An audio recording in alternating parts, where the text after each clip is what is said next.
So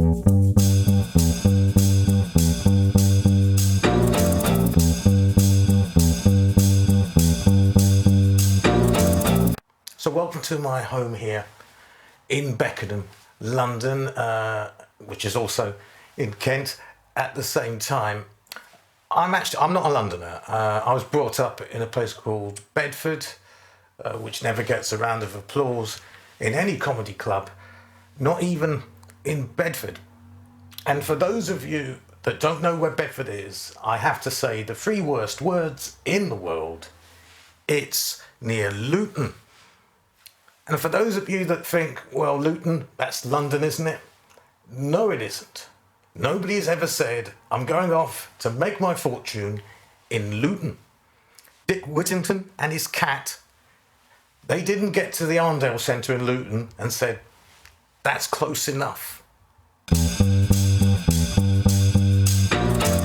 Here's 20 anthemic pandemic hits to be the soundtrack of your new normal. Now that's what I call music, COVID-19. And who could forget this classic bit of Brit Cough? Why don't you scratch my back and I'll scratch yours? Did you go to Offspring? Well, of course. And even though we're changing society, leveling up, but you know all my friends, it's enough. When can you stop? Jobs for the boys, finding jobs for the girls, giving jobs for the boys, give your jobs for the girls. Always should be clothes you really love.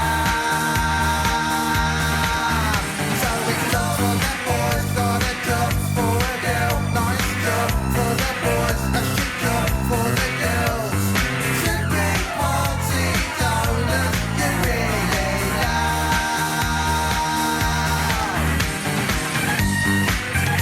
North, west, east and south. This musical droplet spreads from mouth to mouth.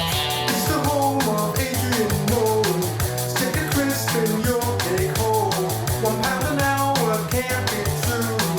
All the workers go boo-boo and convert home and think of safety in an vinegar. I don't wanna be loved unless that's oh no.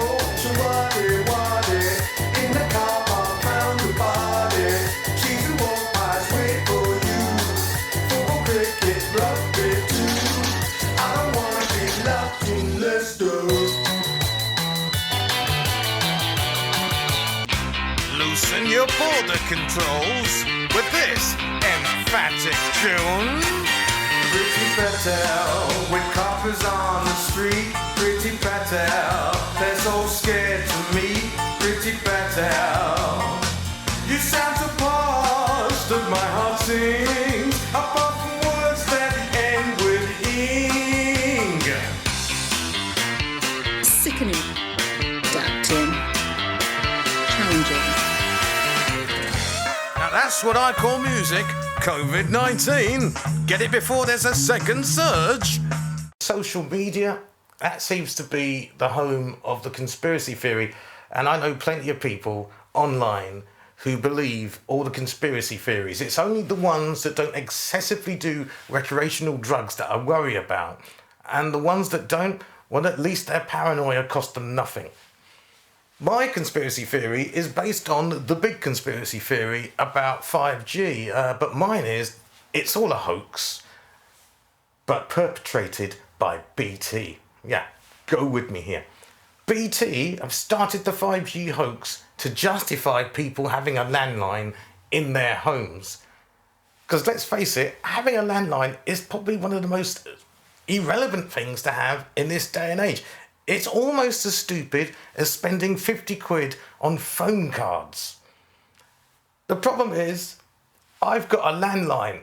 And the only calls I get are basically from cold calling commercial people that are trying to get money out of me, or pension-aged family members who are calling up to tell me about sickness or death of other pension-age family members.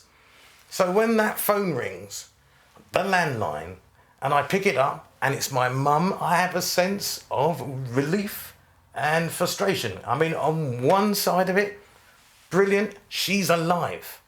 On the other side of it, I know she's going to ask me, have I been involved in an industrial accident over the last 2 years? And I know she's working on commission, but she's not going to get a sale out of me. Welcome to your CPC test, Mr. Johnson. Have you done the test before? Well, with the last test I took, I got a very positive result. And can I ask, why do you want to have a heavy goods vehicle licence? I love buses. My main hobby is making model buses in between having extramarital affairs. Okay. And I've always thought I looked like Jack from On the Buses. Uncanny. I've had buses named after me. If I had £1 for every time I'd been on a bus, I'd have £350 million. You really do love buses, don't you? Apart from the bendy ones, obviously. So I want you to leave the depot and turn left. I'd rather turn right. Or middle of the road. That's popular, isn't it? Let's get a move on, Mr. Johnson.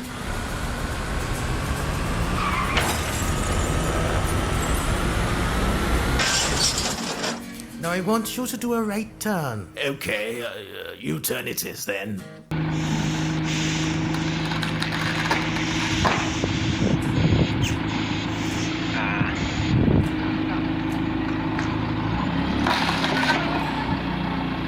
So how do you think that went? Too early to say. No. Okay, I could see that perhaps there were things that we could have done differently. Have I passed the test? No. Joggers. Joggers. Joggers. Joggers are everywhere. They're on pavements and in parks, breathing heavily, running towards you. Now, I'm a bit more careful and I'm a bit more shy. And so I decided if I was going to take a run, I would rather do it in the evening when there's less people about. So that's what I've been doing over the last couple of weeks. And last Thursday, I was pounding the streets and I was able to see at first hand the wonderful, wonderful thing when people go out of their windows and start clapping and banging pans for the NHS. And it was wonderful. It was inspiring, especially because I saw that and it made me feel like I was leading the London Marathon, up until a point that someone shouted out from a window, "Hey, look, that's Mo Farah's dad." And I think that's unfair. I've actually quite a good reputation as a runner. It was only last year that I completed the London Marathon. It did take me 14 days, and they weren't consecutive days. Only 7 of them were this millennium. But, you know, as Pierre de Coubertin, head of the Olympic movement, as he said, it's not the taking part, it's collecting the sponsorship money that counts. Will you? Yes, you will. QAnon for Kids, Conspiracy for Children. Helping to bring up your child the alt-right way. Hello, Tommy. Hello. Hello, Mary. Hi, Mr. Q. Let's start with maths, shall we? What's 2 plus 4, Tommy? It's 6. Are you sure? Yes. No! It's the devil's number! The favourite of Satan's new world order! Loved by the Illuminati, which must be resisted! Resist! Do your own research! Oh, look. A family. Do you know who the adults are, Mary? Mummy and Daddy, Mr. Q. Do you love Mummy and Daddy, Mary? Yes. No! Your mummy and daddy are part of the woke metropolitan elite! They don't even love you! They don't even love our country! They're the enemy of the people! Hate mummy and daddy! Do your own research! Hey, Mickey. Are you playing safely? Yeah. So you wouldn't run around with a pair of scissors in your hands? No. Why not? Don't listen to the mainstream media. They want to take away your freedoms and your liberty. They'll have you wearing a mask and taking vaccines next. And don't just listen to me. Listen to this nutter and do your own research.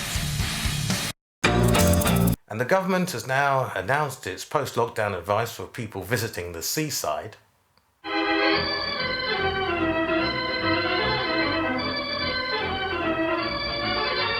And you keep thinking about how can I do my little bit, and so I just had the idea. I just said to my girlfriend, you should really donate your nurse's uniform to the NHS, and she just said, it's not PPE, it's PVC.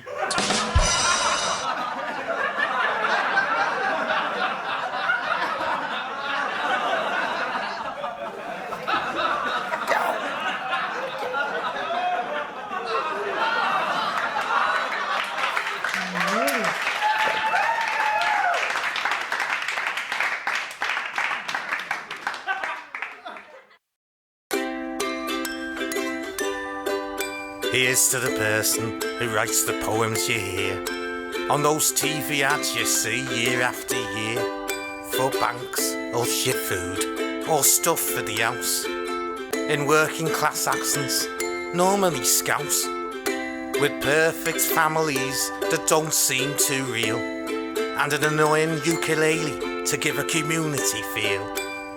So here's to the old, the young, the thin and the fat, and that arsehole who writes poems that makes you buy crap.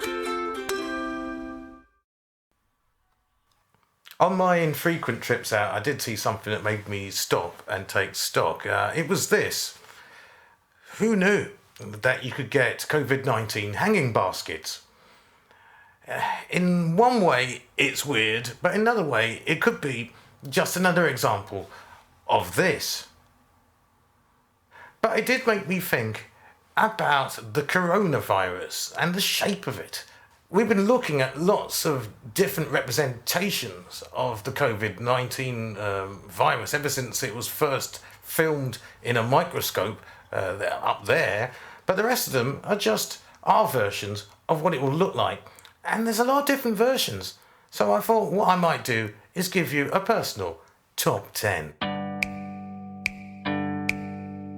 Coming in last, it's simple, it's low resolution, it's the virus if it was a Ritz biscuit. Cheesy. Number 9, sex toy. Pour homme, pour la femme. Number 8, piles. Number 7, the virus at its most child-friendly. It's all Play-Doh-y and plasticine. Stick 2 friendly eyes on it, you've got the new star of Nick Park's new movie. Number 6, the virus if you were on drugs. And when I say drugs, I mean tested vaccine. Number 5, the virus as a Hawaiian shirt worn by a 50-something man on a hot summer date with a double divorcee that he met on Plenty of Fish. Number 4, looks so good I could almost eat it. Cheesy. Number 3, classy and glassy.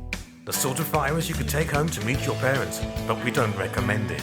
Number 2, look at them suckers. If you cough this up, it will stick to the wall.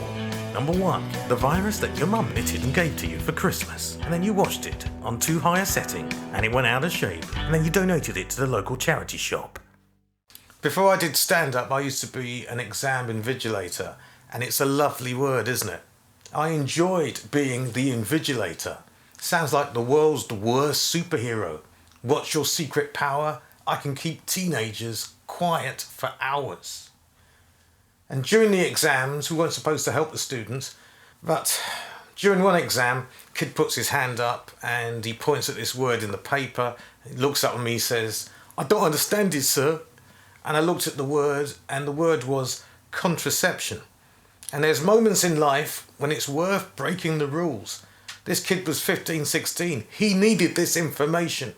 So I gave him a clue and I said, it's something that if your parents had it, you wouldn't have been born. Do you understand what I mean? And he looks up at me and he goes, "Yeah, I do, sir. Decent smartphone."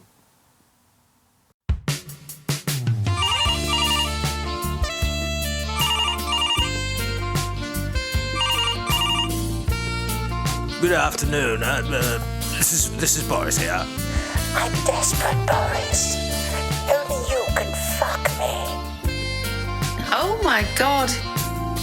Who was that on the phone? It's not what you think, it's the economy. People have asked me, do you miss hecklers? No, because they're not funny, they're not helping, and they're easy to take down. That's a joke. Shut up! Sorry, I must have left the window open. I've replaced hecklers in my life now with conspiracy supporters on social media, but it's tough arguing with them. Tough. I always end up asking the question, who are they? And when they give me the answer, it's always everything and anything. So I decided to go on to Google and find out, who are they? And it turns out it's the most popular question on the internet. But who are they? I went onto one site and it gave me the usual answers. It was politicians, it was the army, the military, the civil service, local government, national government, your neighbour, foreigners. It was certain racial groups, the media, everything and anything. And then at the end of this list, it had one final definition of they. They are people who ask you, who are they? Because they're the sort of people that make you question your conspiracy and might make you think you're just paranoid. So it turns out the answer to the question, who are they? It's me. And it's also you. It's anyone who makes a conspiracy theorist question his conspiracy theory. You really can't beat that argument, can you? Shopping.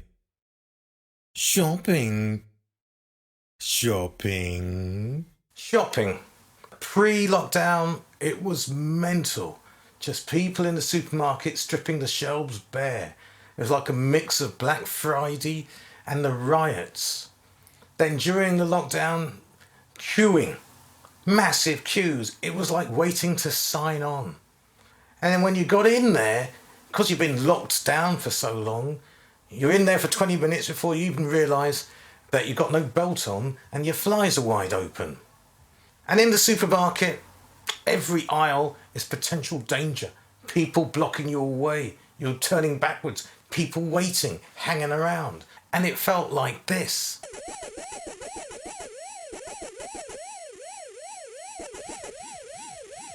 And now I shop late at night, early in the morning, little convenience stores that are open 24 hours across London. So my bread is now Czechoslovakian, my butter is Polish, and all my meats are from an inner city farm in Hackney. Here's a list of my top 10 famous or infamous coronavirus scientists and experts. Number 10, Judy Mikovits, discredited virologist and the subject of the conspiracy video Plandemic. Not a convincing scientist in the slightest, apart from the fact that she's got the same hair as Dr. Emmett L. Brown in Back to the Future and Gene Wilder in Young Frankenstein.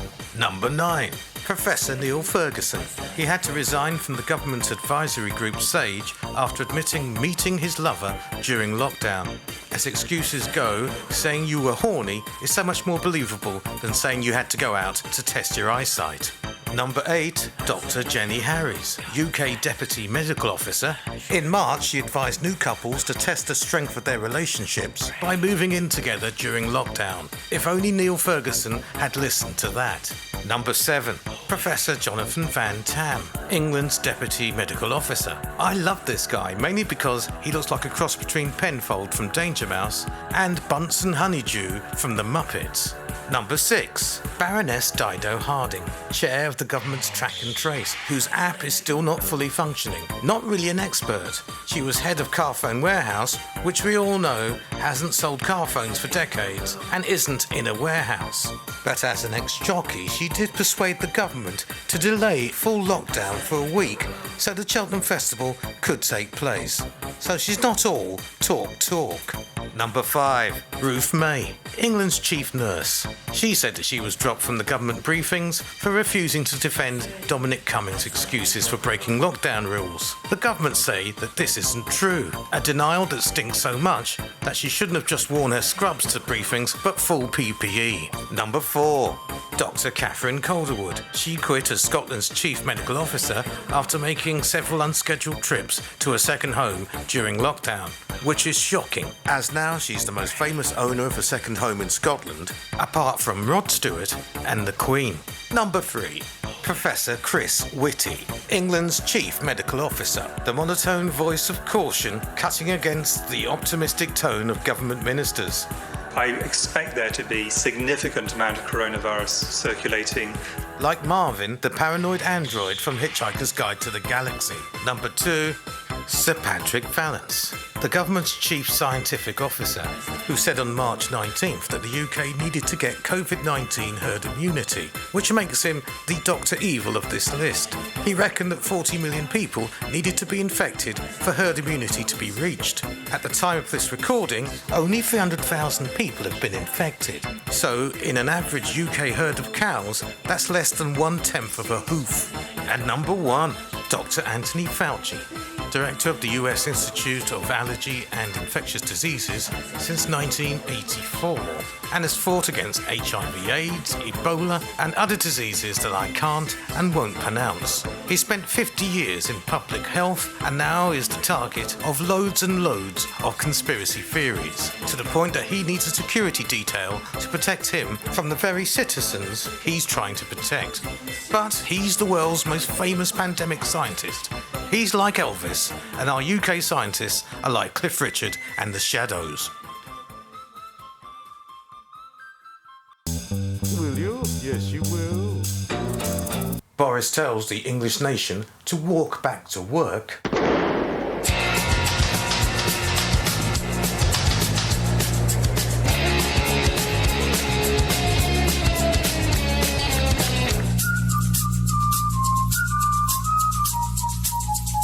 There are certain things that you yearn for during a pandemic.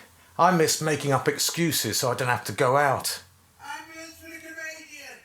Sorry, I'm going to have to deal with this person. Oi! You!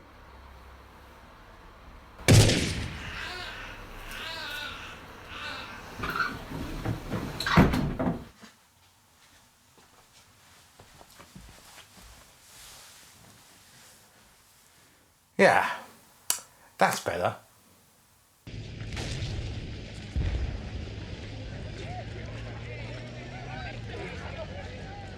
Hello, Binky. How's the morale of the men? It's not good, sir. Battle fatigue. We've lost so many good chaps. Smudger, Bertie, and the Beaumont brothers. Big Alf and Little Dicky, all cashed in their chips. Not Little Dicky gone. Yes, sir. He bought it, sir. Little Dickie's bit the dust, sir. Like so many over the last 5 years. Such a waste. Things are gonna change when we get back to Blighty. Now listen, men. Good God, we've all seen our fair share of death. And when things are bleak, that's when I think of Blighty. I remember why we're fighting over here, boys. That's our advantage over the enemy. We're not fighting for some despicable ideology. So remember, we're fighting for the economy. We've been told that taking on the virus is like a war against an invisible enemy. And at the start, we were told to make sacrifices to save the NHS. And now we seem to have saved the NHS. Other people are telling us to make sacrifices to save the economy. And as someone who's in one of the most susceptible groups, why should I make the ultimate sacrifice for the economy? I've got to be honest, there's been many times when the economy was doing very well and it completely ignored me. I don't know if I want to give my life for the economy. For one thing, it's never sent me a birthday card. It's never done the washing up. It's never even liked one of my posts on social media. UK's major supermarkets ask shoppers to wear full PPE. Swab, nurse. Yes, Doctor. Thank you. A bottle of Lambrini and a packet of B&H, please, nurse. Yes, Doctor. Cardiac arrest. Stand clear for CPR. I think it's the girl on the till scanning your purchases, Doctor. That'd be £10.68, please. So during the pandemic, all pubs have been closed and it's a disaster for me professionally and personally. I think all of us have suffered not being able to go to our designated place where we can get pissed. And location with drinking in this country is important. So if you were to come around to my place and find I had a drinks cabinet full of whiskies, you'd go, wonderful, what a fantastic and generous person. If you were to find out I had a wine cellar, you'd go, well, what a connoisseur of the vintner's art. But if you were to find just half a bottle of whiskey underneath my driver's seat, you'd be going crazy. Paul, you've got a problem. Paul, you need to get help. Paul, I'm getting off this bus. Music is contagious, so here's 20 classic tracks that will stoke up the fever. Now that's what I call music, COVID-19, with infectious tracks from the 60s. I thought lockdown rules were just a fairy tale, followed by someone else, but not by me. The virus out to get me, that's the way it seems. Disappointment till there's a vaccine. Now it's test and trace, and I'm a believer. You coughed in my face, spat into my mind. I'm exposed, I'm a believer. I can leave here in 2 weeks' time. The 1970s.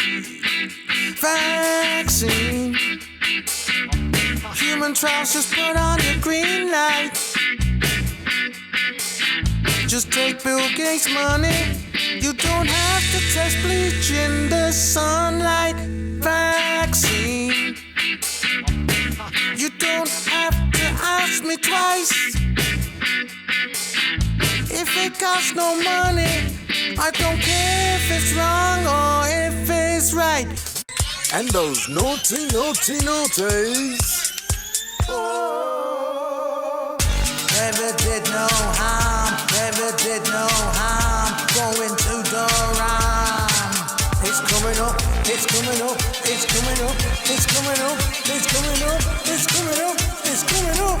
It's there. Now that's what I call music, COVID-19. Get it before it goes viral. So, with the death of George Floyd in America, I suppose it's a good time for me to tell you about some of my interactions with the police. Story number one was when I was at university. In the first week, I got a letter from the principal asking me to come in for a meeting, and I turned up. He was there, obviously, but sat next to him was the deputy head of the county police force. And I sat down and I said, well, how can I help you, gentlemen? And the deputy head said, well, welcome to the Northwest. I'm here because I want you to help me with a problem. We don't have many black people living in the county, and I just wondered, would you make yourself available for identity parades? Really?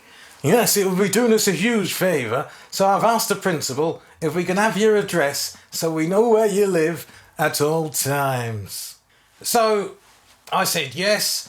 I left the meeting and thought no more about it until I moved off campus. Then the police, knowing where I lived, became a bit of a problem because they were at the end of my road every day of the week, and they arrested every one of us that lived in the house for traffic offences of one kind or another. So I got arrested in a car.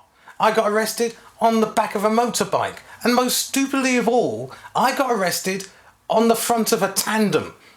It was late at night. We were both a little bit drunk and riding back from the campus to home when we saw a police car flash its lights. We decided to duck down an alleyway towards the River Mersey, but when we got to the end of the alleyway, there were 4 police cars waiting for us. Of course they were waiting for us because they knew where I lived. Second story was a May Day protest where kettling was first invented, and we were trapped there for several hours. So I turned to a police constable and I said, "Boy, copper, can you do me for what I'm thinking?"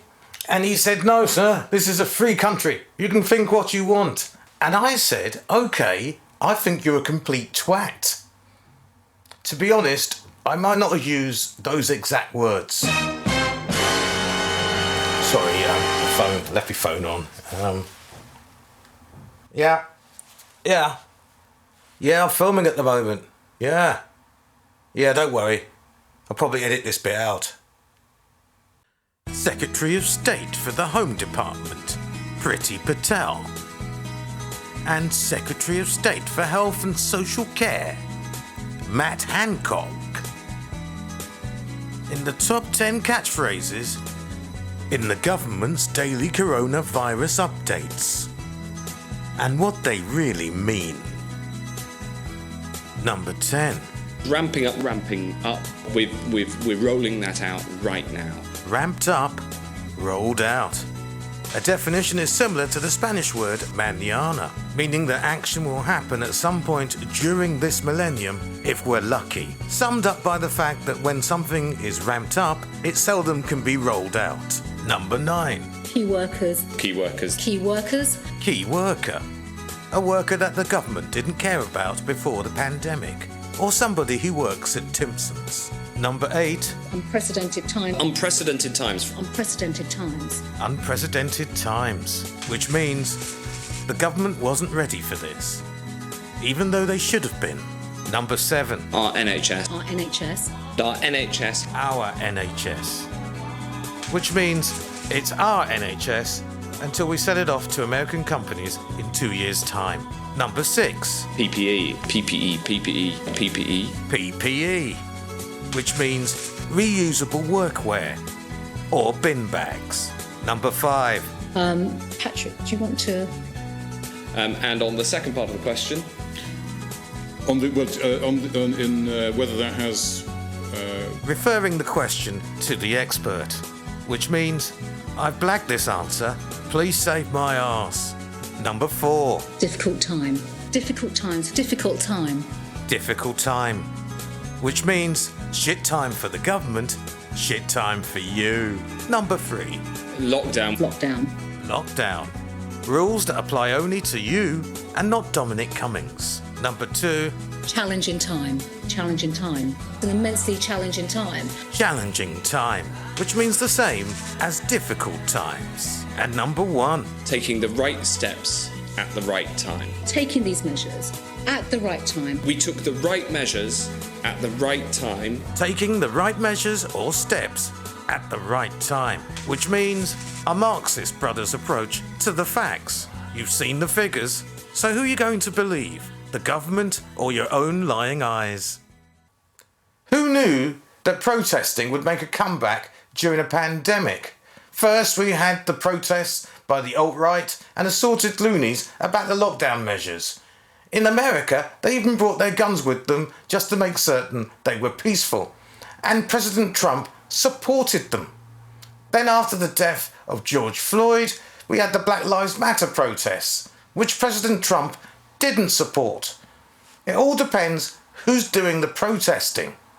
And just so you know, I support the Black Lives Matter protests. On the negative side, there's been some violence, but on the positive side, all my old material about the 2011 riots in the UK is now topical again.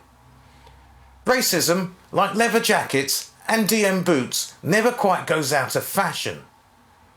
And I abhor violence. It's the only thing I do abhor. Everything else I might not like or just don't fancy it. But violence, abhor.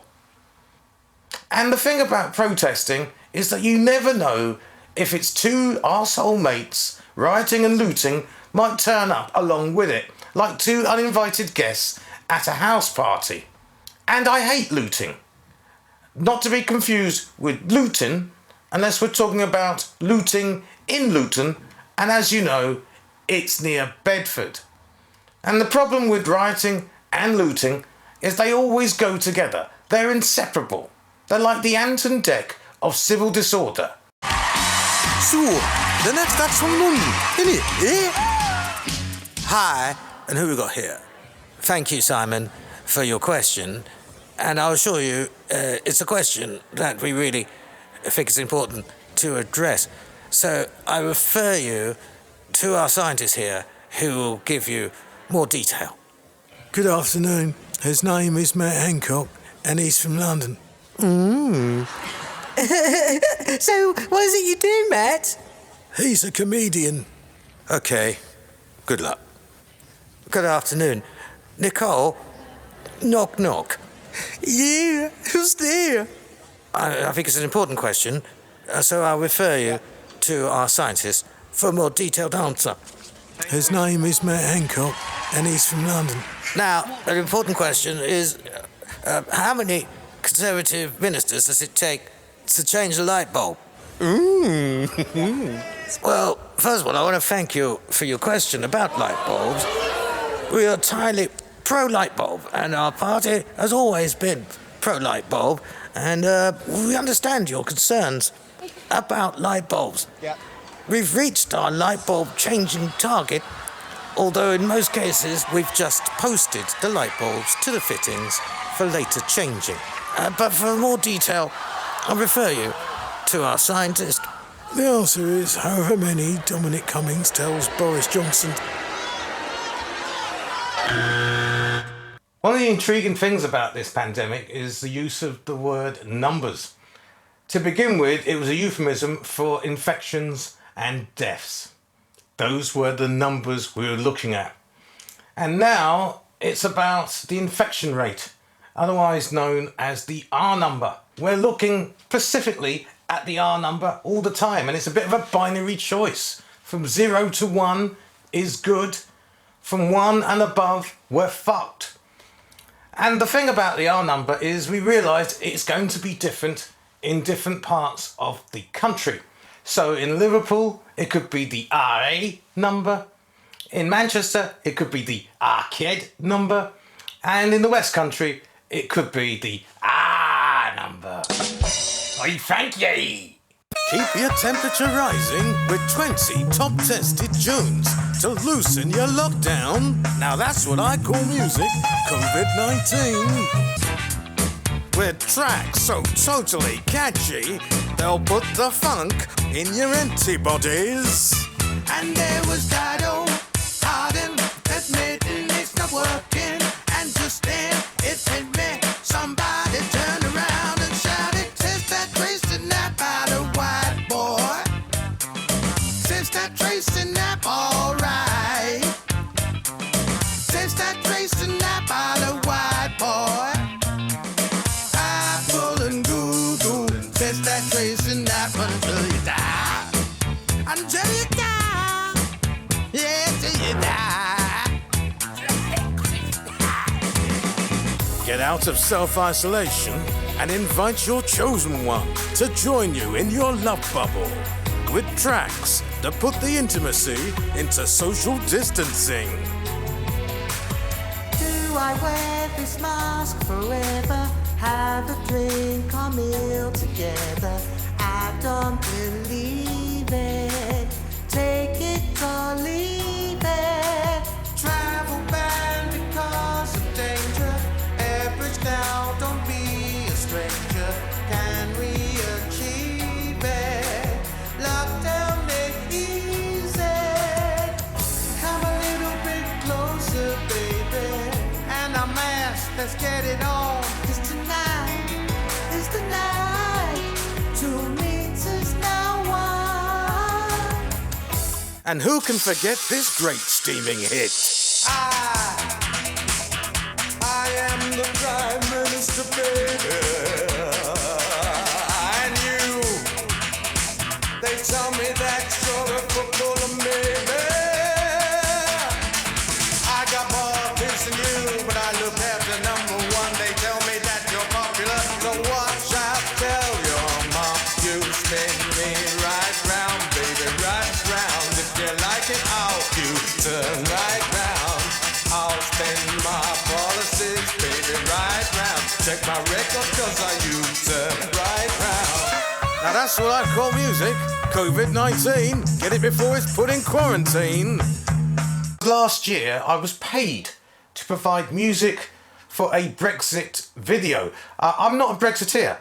I'm a Remainer. But I took the money and I did the music. And then my music wasn't even chosen for the final video.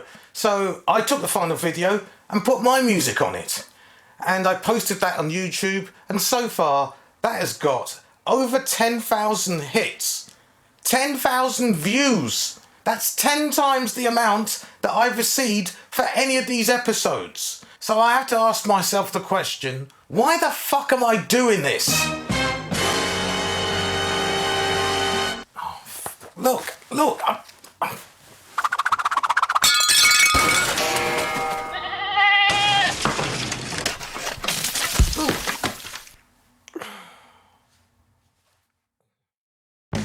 Welcome to highlights of UK government's Corona update with added crowd noise. I'm Alan Stewart, and beside me, sat over 1 metre away, is political scientist and Anfield legend Dick Sibley. Alright, let's have a look at the teams. Representing the UK government, up front, it's BJ Boris Johnson. He's done well to come back from injury. On the right flank, it's Sir Paddy Vallance. And a big surprise, replacing the dropped Professor Chris Whitty is Professor Peter Horby. Good solid replacement. Representing the UK media, up front, it's the blonde bombshell, Laura Kunsberg. She could play for either side. Flanked by the dazzler himself, Bobby Peston. Watch out. And on the other side, a regional journalist who's just happy to be representing the country. Hope he's not out of his depth there, Alan. So what do you reckon then, Dick? Well, it's a strong team for the UK government. They're bringing out all the big guns, BJ's up front. With the UK media, not really got any cutting edge. But with government's ability to score an own goal, you never really know what's going to happen here. And the government team is now coming out. Let battle commence.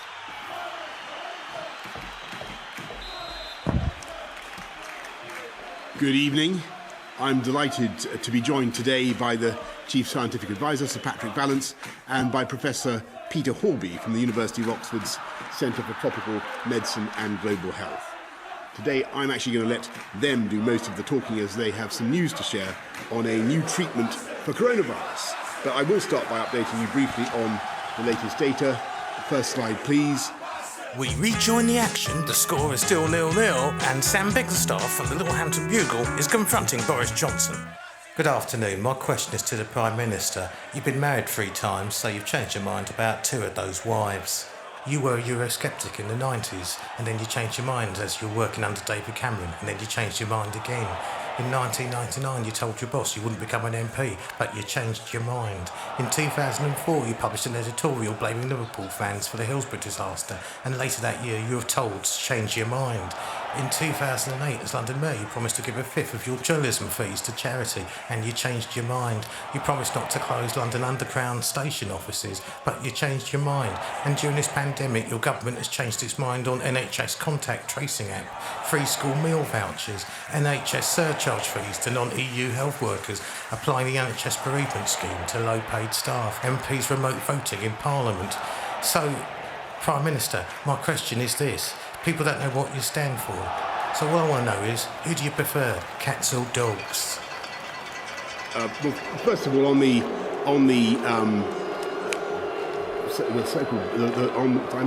aware of that. Patrick, are you aware of any? I'll have to come back to you on that. It sounds peculiar to me, but we'll certainly look into it. Oh yeah, that's classic Boris, that. And for those of you who've not had a COVID-19 test, here's a little rundown. It's not a nice experience. Firstly, I turned up at Charlton Athletic Football Ground. It was full of the army. It was like a scene out of Black Mirror. And secondly, the test itself is unpleasant, especially the bit where you have to put the swab into your mouth and touch your tonsils for 10 seconds without touching your tongue or teeth. It's as hard to say as it is to do. I was constantly retching and gagging. Whereas my partner, she found it a piece of cake. As she said to me, it didn't even touch the sides. and she's talking about the swab here.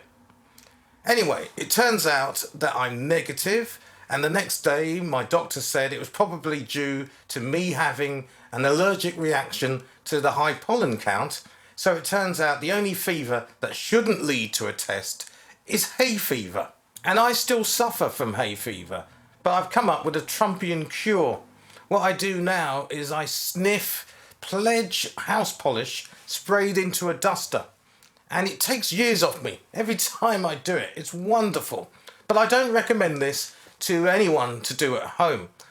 I do recommend that you do it in the garden or any outdoor area. Welcome back to Love Island, and Ched and Jess are having that awkward talk about racism. So like my forefathers were like taken from Africa in ships. Naked babes. Now they were like in cloths or something. Ah, bless. And like they were enslaved for 400 years, yeah? OMG, Ched, like that was so intense. It's like totally awesome that you can tell me things like that. Cause if we go exclusive, you need to know. I'll be the one wearing the handcuffs. That's like sick. Totally sick.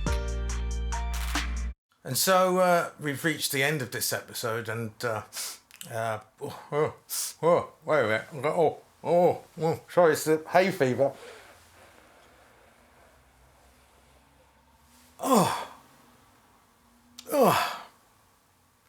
Yeah, that's better.